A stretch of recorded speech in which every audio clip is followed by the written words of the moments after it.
परिवर्तन संसार का नियम है। देश काल पात्र के अनुसार मनुष्य को बदल जाना चाहिए। हाथी का जमाना था तो हाथी रखे थे, पर अभी मोबाइल का जमाना चल रहा है, रखना पड़ेगा, नहीं तो पिछले लाइन में आप खड़ा हो जाएंगे। सिस्टम के तहत कार्य चल रहा है।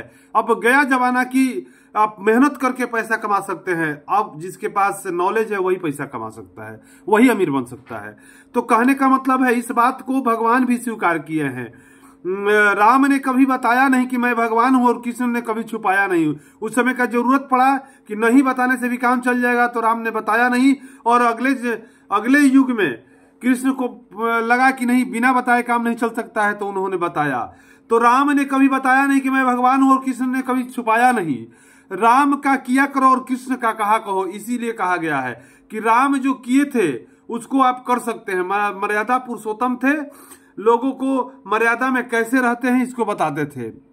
तो राम का किया करो और कृष्ण का कहा कहो। राम ने कभी बताया नहीं कि मैं भगवान हूं, और कृष्ण ने कभी छुपाया नहीं। और राम ने बताया कि मर्यादा में रहते कैसे हैं, तो वही जरूरत पड़ा तो कृष्ण ने बताया कि मर्यादा में रखते कैसे हैं। तो दोनों की परिस्थितियों में बदलने की बात सामने आ रही है। तो एक समय था जब भगवान भी इस बात को स्वीकार किए हैं, तो हम और आपकी क्या विसात है। इसलिए परिवर्तन संसार का नियम है, और इसे समय अनुसार व्यक्ति को बदल जाना चाहिए।